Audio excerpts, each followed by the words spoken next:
What is up, everybody? It's your host here, Christopher Renne, and I'm coming at you live from the Mom's Basement Production Studios. Here we go, wild show today.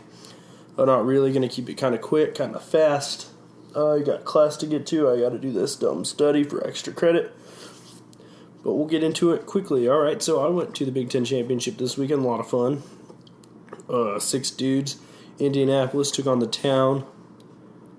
Went to Brothers Bar, a lot of fun, a lot of Ohio State fans. 97 when the fan was doing the show.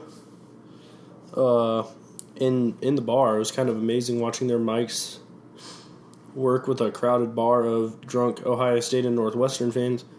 When I get pipes making noises in the background with this mic, so shows you the level of technology a radio station works with compared to a low-level amateur podcaster. Lucas Oil Stadium is by far my favorite stadium I think I've ever been in.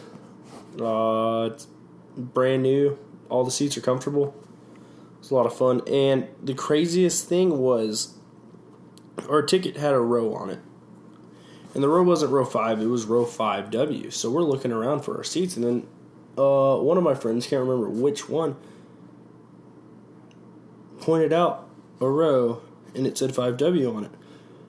Well, it's the wheelchair row with the seats, the foldable chairs, the comfy foldable chairs that you see on NFL benches. And we're like, no way this happened. So I go get the lady, the office assistant lady, because there wasn't an usher there. And it was, in fact, our row. I thought it was great. I thought nothing like this good could happen to me. I thought it was a hoax. But all in all, we got to sit in a row with no one behind us, a balcony in front of us, and all the space we could honestly ask for, and it was awesome. A lot of fun. Ohio State won the game pretty handedly. Didn't do enough to make the playoff. That was okay. It was a fun experience. Another Big Ten championship. That's 2 in a row. Extremely excited about it. And this great weekend was without issue, except car issues were rampant. My friend got into a fender bender on the way up there to Indianapolis. Funny story, he had a keg in the back of the car, got hit. Cops were talking it over. The keg was closed, fortunately, or the cops didn't see it, or it didn't matter. A lot of fun. Bad story there. His car made it back. And then, as I'm driving back, the car I was in, we get all the way home. Almost there. We're exiting the freeway. There was this terrible accident. Saw it on the news that same day. Horrific. We get off the freeway. Everything's going smoothly, minus that. We're going, and my friend, he hits a pothole. It's 4 a.m. And you just start hearing whoa, whoa, whoa, whoa, whoa, whoa, whoa, whoa, whoa, whoa, whoa, whoa, and it progressively gets louder. So naturally, we have to pull over. The right back tire had exploded. So we're in front of this terrible place.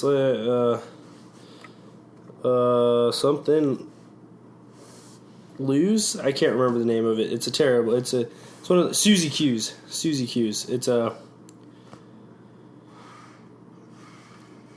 armpit of society. Very much so. There is no redeeming factors about this place.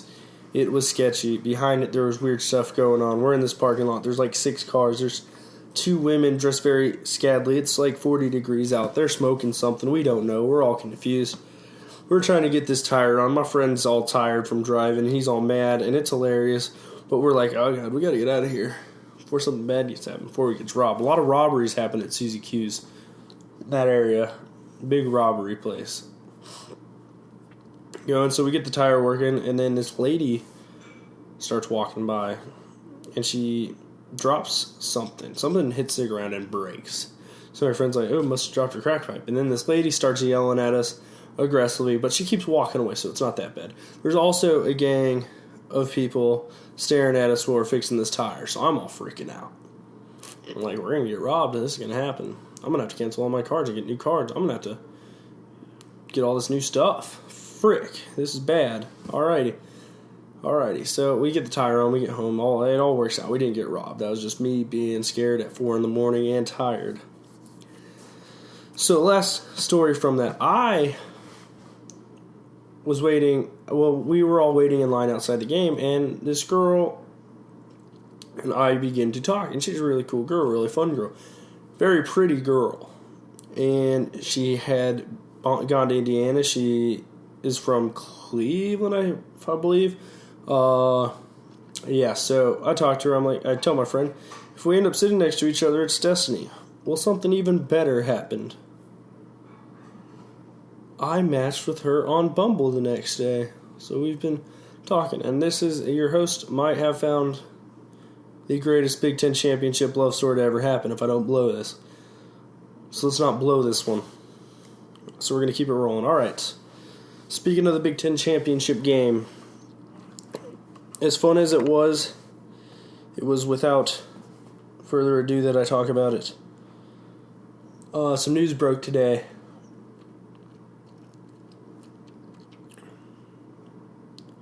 Urban Meyer announces he will retire upon the completion of the Rose Bowl against Washington.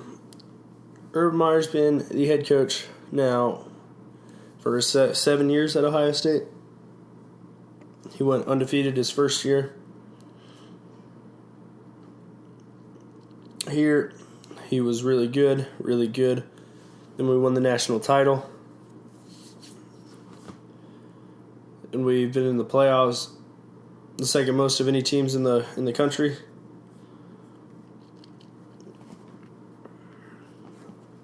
It was a wild ride. So, speaking on Urban Meyer, I've followed Urban Meyer since he was at the University of Utah and coached Alex Smith. I was a small, young child. My first camp was a football camp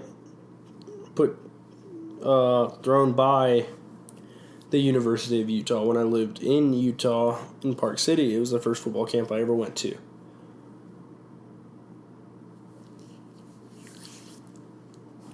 Salt Lake City is a great place. If you don't know that, go check it out. Park City is beautiful as well. So I've known about Urban Meyer since 6, 7 years old. I got my wind knocked out of me the first time in front of Urban Meyer. I've got a picture with Urban Meyer. It was awesome. It was a great day. It was a lot of fun. And meeting him then, never thought he'd be the Ohio State head coach. I didn't even really think that far ahead in the future when I met him.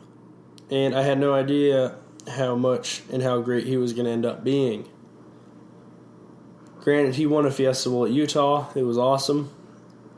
Undefeated team. That was before the UCF. He had the first great one. And then Chris Peterson had his at Boise State.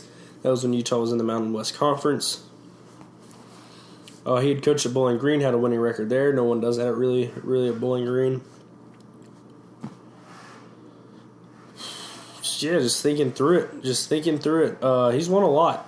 He has an 85% win percentage. I don't think he could take over the top two guys. I think it's Newt Rockne and Frank Leahy who had the highest win percentages in college football history. All in all, though, he really, really, really coached a really long, great career. He won 90% of his games at Ohio State. That's not something to frown about. His health has been called into consideration quite a bit with the brain cyst. When he stepped down at Florida, it was due to some heart problems. Those weren't ever really a thing at Ohio State. A lot of people are saying this is because of the issue that happened this summer. I do think that might have played a part in it. I don't know if I think about this differently if that doesn't happen.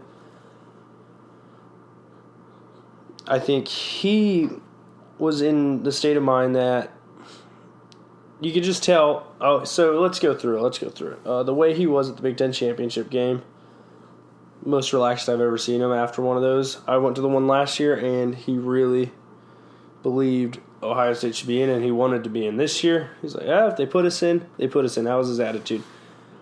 He went through the wins we had, Penn State, TCU on a neutral site, that school up north, beating our rival by that many points. That's what he said. And winning the Big Ten championship, and he said conference championships matter and should matter to the committee, and I think we put out a good resume. Now, they did lose by 29 to Purdue. That was the damning aspect of Ohio State's schedule.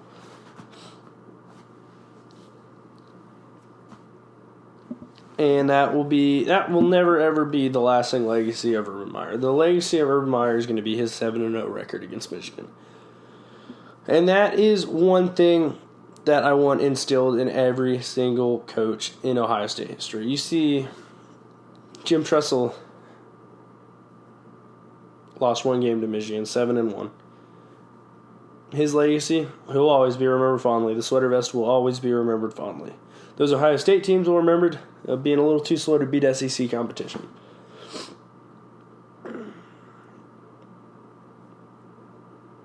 John Cooper, 2-10-1. Horrendous. John Cooper was a great coach. He put together some of the greatest teams in Ohio State history, but he could not beat that team up north. Couldn't touch them. Beat them twice. Had so many rosters that were national title contenders. And John Cooper has still put his heart and soul into Columbus and being a Buckeye. But the fans themselves don't remember those years very fondly. Earl Bruce, very average against Michigan. I think he was around 500 throughout his career.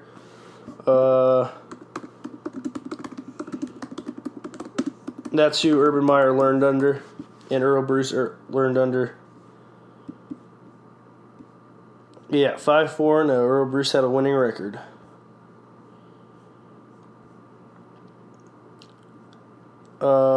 Yep. So Jim Tressel won 9 games, went 9-1. Awesome, correctamundo. Fielding Yost of Michigan went 16-3. These are the coaches that hold special places in the hearts of these programs. Woody Hayes went 16-11-1. It was 5 games above 500. The famous Bo Schembechler won 11-9-1. Still beloved by Michigan, but he couldn't beat his mentor in Woody Hayes. Earl Bruce 5-4. Great coach. 5-4 against Michigan. Paul Brown at Ohio State 1-1-1. And now you got your guy, the best of them all, Urban Meyer, 0-4. These records aren't good. It's all right though. That's what just shows how good Urban Meyer actually was at Ohio State.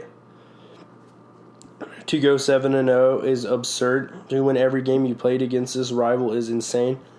And it's not that Jim Harbaugh is a bad coach, and I'm nervous for the future because Jim Harbaugh is a good coach, and now he's got a guy who's fresh and new to this rivalry.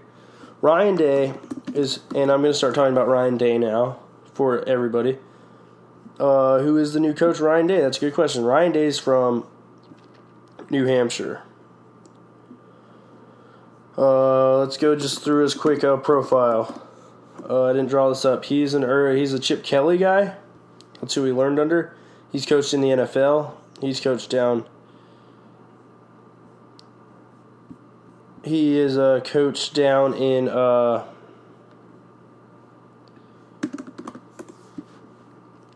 he's coached for the Eagles. He's coached under Chip Kelly on both the Eagles staffs and the 49ers staffs as a quarterback coach.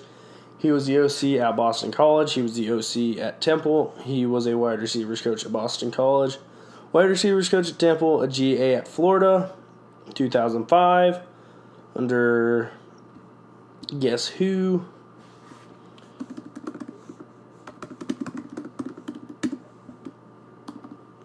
Let's find out who actually, because I'm actually not sure when. Yep, he was on. It was the 9-3 team. It was Urban Meyer's first season as head coach. So there's that. He was GA at Boston College. Not sure under who. He's 39. He's young for a head coach, especially at a school like Ohio State. He played quarterback under Chip Kelly at New Hampshire. He was the tight ends coach at New Hampshire the year after he got done.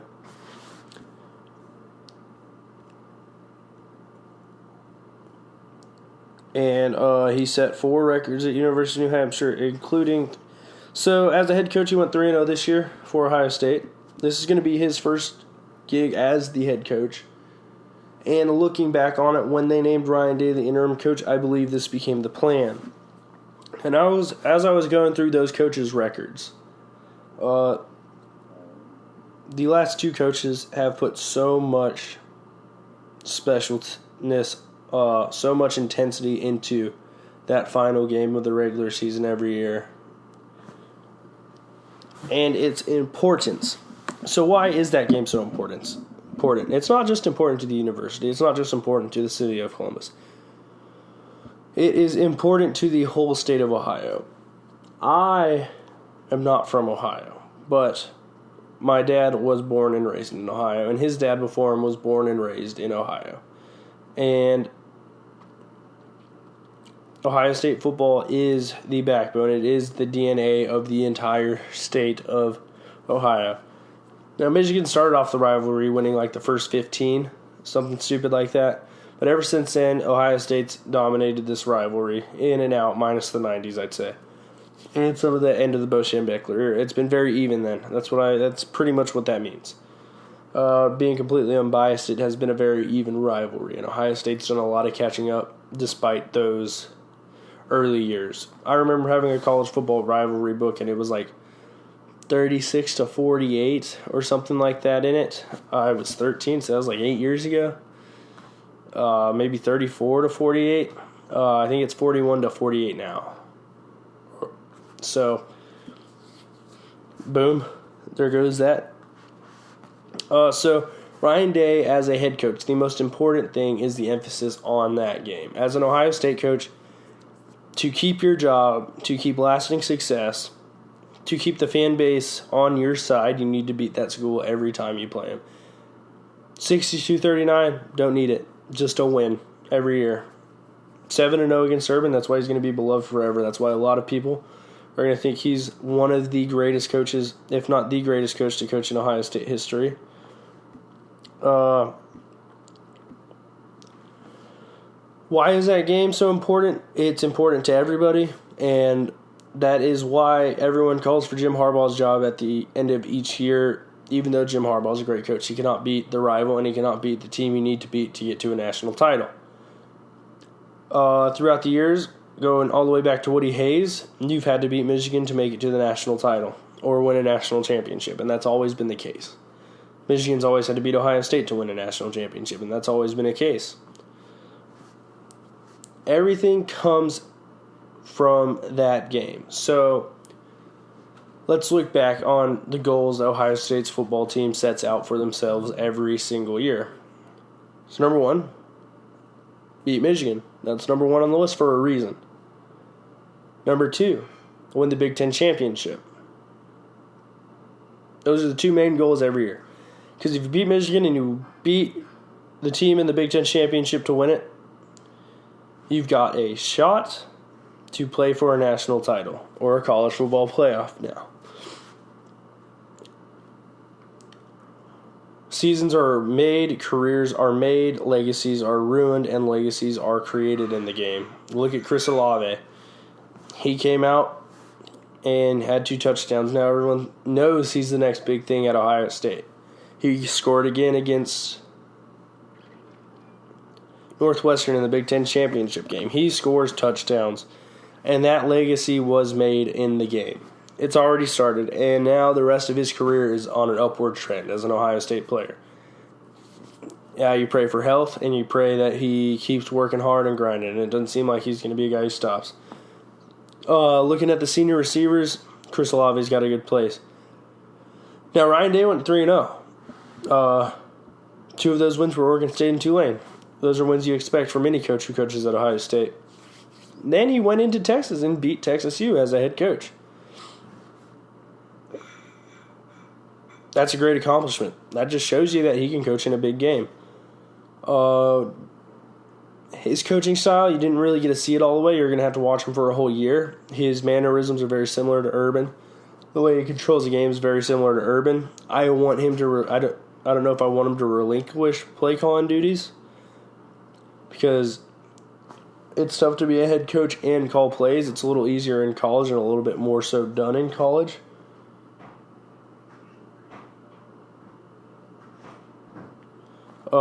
And it's been a wild ride with Ryan. It was a wild ride with Ryan Day, and I think it's going to be good, and I think he's a good coaching candidate, and he's had job offers from other schools and stuff.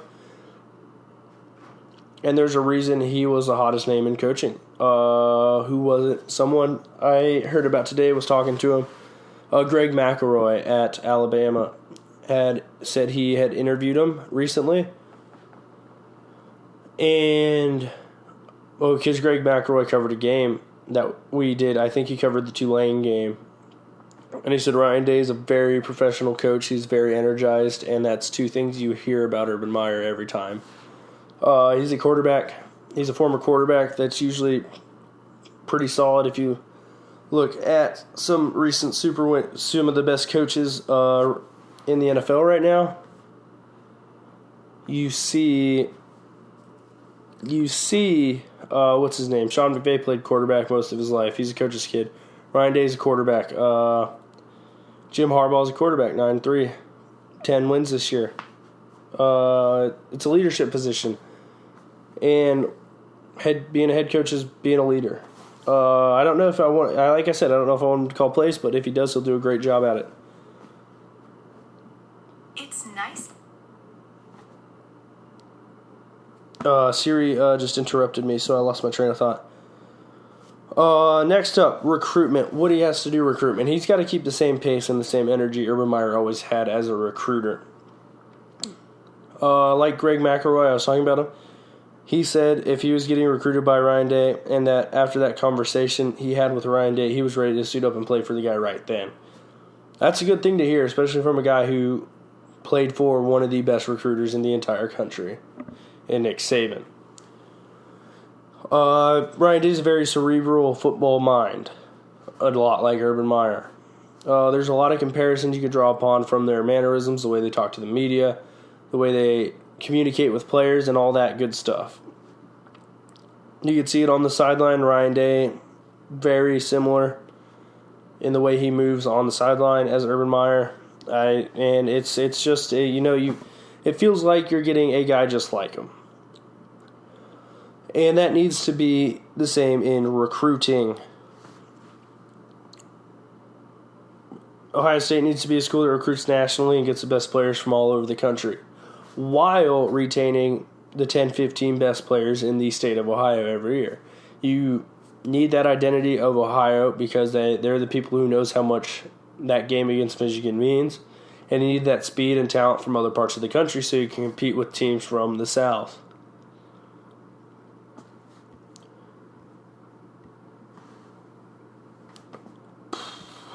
Recruitment's insanely important, and that is why Ohio State's been so great and had the record they've had over the past few years. Everyone's like, one national title. Yeah, it's been an extremely competitive battle between the top three college football programs the last 7 years. Whether it's Bama, whether it's Clemson, whether it's Ohio State, those teams have always been there in the end, and they've been really, really close. Regardless of how they've always been there. They've always been there in the end. They've always been in the conversation, those four teams. Or three teams. Oh, God, I'm an idiot. What's next on the docket as a head coach? First moves as a head coach. Press conference, obviously. Talk about the plan. Establish that necessity for beating Michigan. He's going to be introduced in the Schottenstein Center, quite like Jim Tressel was, just like Urban Meyer was. He'll be introduced as the head coach at a college basketball game, and it's going to be awesome. They're going to wave to him, and he's going to talk to the student. He's going to talk to the fan base. He's going to talk to the student body. Well, when he talks to the student body, he's going to have to emphasize that game, and once you emphasize that game from the beginning, it becomes part of who you are. Some guys can't coach in it. Will he fold under the pressure? We don't know. I don't think he will. I think Ryan Day's got a good head on his shoulders. I'm excited for him. Haskins, I think he's gone now. I think there's no reason to stay. I don't think you're really going to increase your draft stock or hurt your draft stock that much at this point. Haskins has shown everybody everything he can do, so that means Ryan Day has to go into the new season with a new quarterback, which isn't a bad thing. I think Tate Martell's the guy. I think he's exciting, and I think you saw the way he used him in the first 3 games that Ryan Day's excited to play him. And you saw him being utilized later in the year, and with that, I think it shows that Tate Martell is the next guy in line. You've got the guy from Arizona. I think there's a guy from Lake Travis, but I think Tate Martell's next. I wouldn't bet against a guy who's gone 45-0 in high school as a starter. I wouldn't bet against that. I think with Chris Olave and Garrett Wilson coming in, this team's going to be extremely young next year. I think experience is going to be the biggest issue next year, including the head coaching position, and I'm not worried because it's going to be one of the most talented teams in America. You've got a lot of players who played a lot at the end of the season. So from a quarterback standpoint, I think we'll be fine. From a receiver standpoint, Ohio State's going to be fine. From an offensive line standpoint, Ohio State has some of the top offensive line recruits in the country coming up and getting close to playing. Then you go to the defensive side of the ball. Chase Young's got another year. You're losing Draymond Jones, but Tommy Togiai, quite a few other players are coming up. And Ohio State doesn't rebuild, they reload, and I think that's going to continue to be the case. You see Shaun Wade playing in the games. You see Jeffrey Okudah playing in the games. Kendall Sheffield could stay another year. So can Damon Arnett. You've got 4 DBs who could stay. Jordan Fuller is good. Brendan White has been a revelation for Ohio State secondary, and he's still going to continue to get better. The linebacking play throughout the season improved. Do they still miss some tackles? Yeah, but I think next year they're going to be a lot better. Tuf Borland will have years past his Achilles tendon rather than 6 months. Pete Werner's been awesome. I think Baron Browning showed that he has some capabilities to make explosive plays in the Big Ten championship game and throughout the season. Who's the other guy? Malik Harrison's gone. He's aged out. Continuing forward, Ohio State's defense will be the predominant side of experience on the team next year, which some people are all worried about, but I think they're going to take some steps forward. A lot of people are saying move on from Ryan Day and the linebackers coach. Not 100% sure about that because Greg Schiano brings a level-headedness and experience, and I think he knows that his job is in jeopardy if he continues to coach like that. Is there a defensive mind out there that Ryan Day might be able to find? Maybe. I'd look into it, but I'm almost on a certainty that there's not many people much better than Greg Schiano. If he gets fired, it's warranted. The defense underperformed quite a bit this year. And with all of that, you continue. I'm excited. I think all Ohio State fans should be excited about Ryan Day. I don't think there was a better person for the job in the country, to be honest. So sticking with him is the way to go. There's a reason they made him the coach in waiting. There's a reason there's been rumors about this all year. And he hopefully takes advantage of this opportunity and is another great part of the Ohio State coaching fraternity that includes 11 other people. Think about that. 11 other people have coached at Ohio State. That's absurd.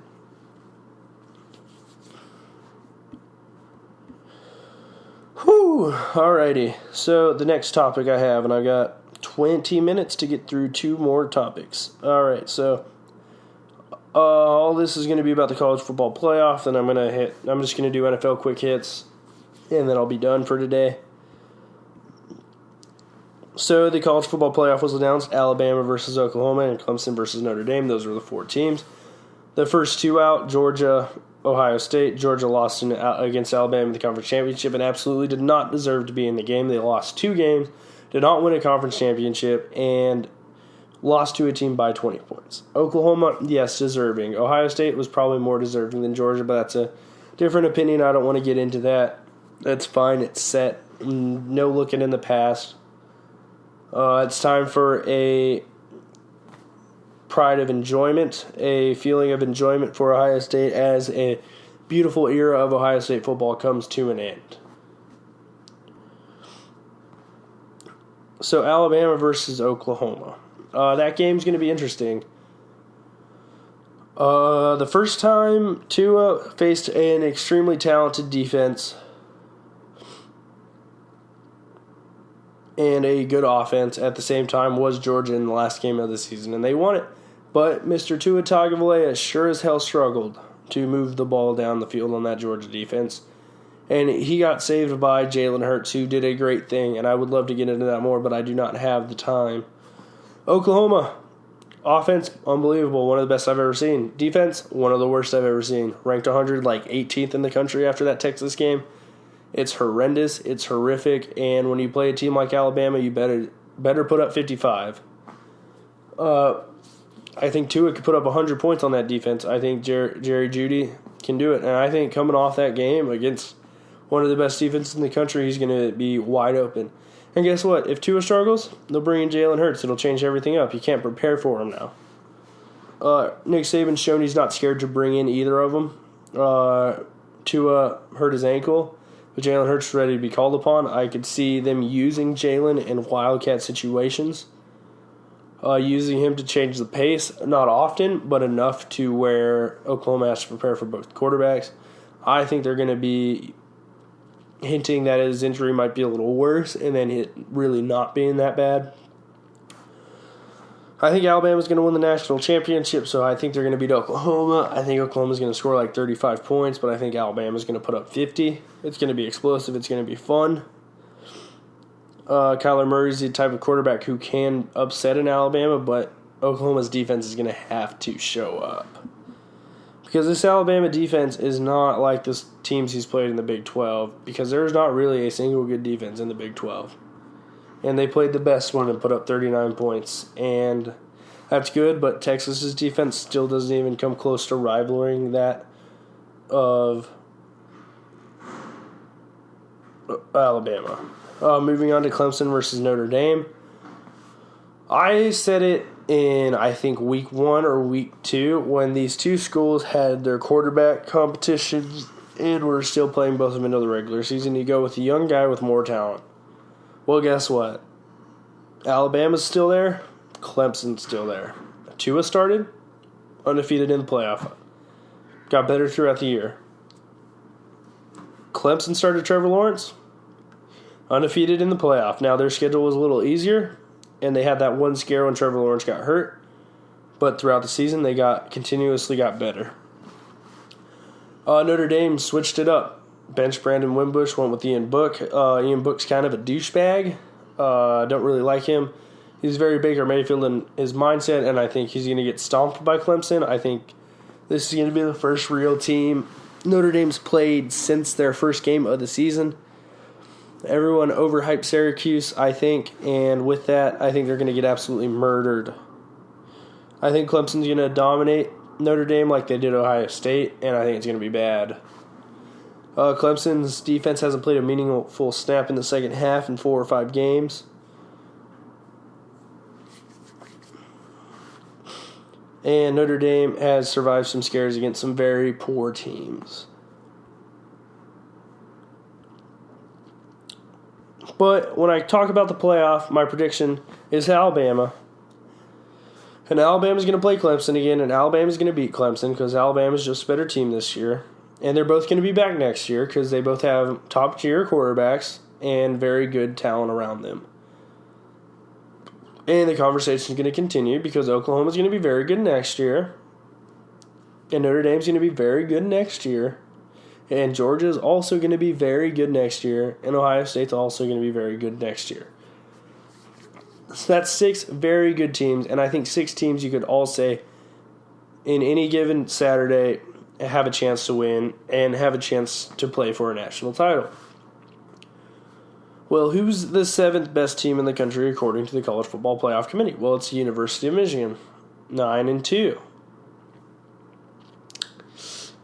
Got a chance to win 10 games this year. Nope. Yep. And who is right behind him? UCF, undefeated. Now, do you think Michigan is talented enough to win a national championship? I do. I think if you put them up against anybody, their defense is good enough. Is their offense explosive enough? Probably not, but I think they have a talented enough defense to do it. UCF, they beat Auburn, a team who beat the national champion the year prior. So, how many teams did I just count off? 1, Alabama. 2, Clemson. 3, Notre Dame. 4, Oklahoma. 5, Georgia. 6, Ohio State. 7, the University of Michigan. And 8, UCF. 8 teams. Very interesting storylines, very interesting players, very interesting coaches. But no one wants an 8-team playoff, if I remember right. Everyone wants 4. 4 is the best. 4 is the way to do it. You could do it the best way with 4. I don't think anyone in the world's ever said that. And I don't think any other sporting competition in the world besides my fantasy league has a 4-team playoff. And I made the joke this week when everyone was asking me to expand it to 6. I'm not expanding the fantasy league playoff until the NCAA expands their playoff to 8, at least. Everyone's like, well, and then you got the people, 4's enough, 4's fine, 4's great. The only people saying that are SEC stands. Paul Feinbaum, 4's good, 4's good, I'm old, 4's good, I'm a traditionalist, I didn't even like the playoff idea to begin with. So every single sport in America has more than 4 teams in the playoffs, correct? Am I right? The NFL, 6 from each division. The AFC and the NFC, 6 from each conference. College basketball is 64. I don't think you do that with football, obviously, but they have 64. The NBA has 16 teams vying for the NBA Finals. Major League Baseball has 5 each, so 10 total. Right, correct. Let me do that math again. So you got the 3 division champions on each, yes. And you got the 1, so you got the playing game. So you got 5 teams each, and you got the 2 playing games, which make 4 for each side. College baseball does the College World Series. That's good. So let's what other levels of there are to athletics? The FCS, so the Football Championship Subdivision. They do a 32-team playoff, if I remember correctly. And it's pretty fun to watch. It's pretty fun to watch. Could you do that with the FBS? No, because I think there's a big talent disparity from 1 to 32. I don't think there's that big of a talent disparity from 1 to 32 in the FCS. Even though there is, it's not as wide of a margin. The number 1 team in the country would absolutely wipe the floor with the number 32 team in the country with 2 weeks to prepare. Continuing down that list, Division 2. Oh, yeah, they do the same thing as the FCS, the Football Championship Subdivision. The NAIA. Also, more than 4 teams in their playoff. So how many do they do? I think they also do the same thing. A lot of teams, a lot of chances to win. What's that other division? Division 3. Oh, yep. Once again, playoff. Here we go. I'll even go with junior college. The CCCAA, the California Community College Athletic Association, the one I played in, they do a playoff. You win your conference championship. It's an 8-team playoff. I think there is 81 community colleges that are represented in that. And they do an 8-team playoff, exactly 8 teams in the national division. There's 130 total, 50 in the American, like 70 or 80 in the national division, 8-team playoff. The NJCAA, the National Junior College Athletic Association, does even more than the California Community College Athletic Association. So what am I getting at? It is time. This is the year. You have 8 very good teams, and they could. And how do you do it? If a Power 5 conference champ is in the top 10 and in the rankings they're in, if they win the conference championship going in the last week, if they're a top 15 team going into it and they win that conference championship, they deserve a spot. Conference championships need to have a priority and need importance. If not, just get rid of the game if you're going to use strength of schedule and strength of wins, and you'll have better out-of-conference games. And the regular season conference champs should be in the top 8. This year, I already went through those teams. So this year, it would be Alabama, Clemson, Notre Dame, Oklahoma, Georgia, Ohio State, Michigan, and UCF. Washington would replace Michigan in this case, probably, because of that Pac-12 championship with what I just said.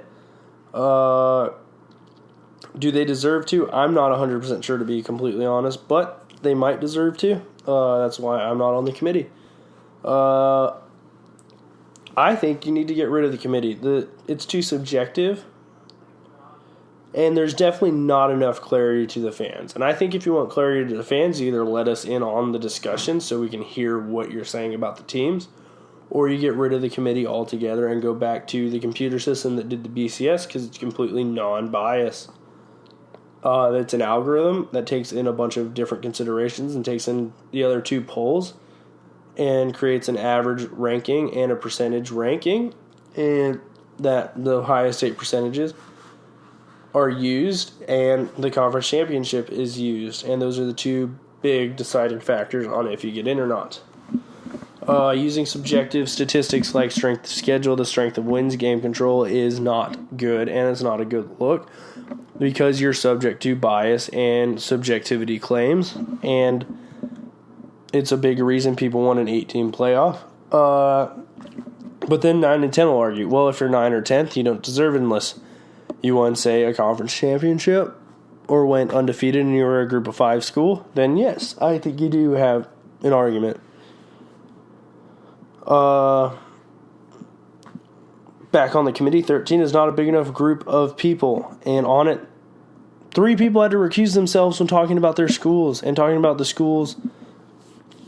And when the decision was finally made to put that 4th team in, only 10 people were in there. That's not good. That's not good. You go through it.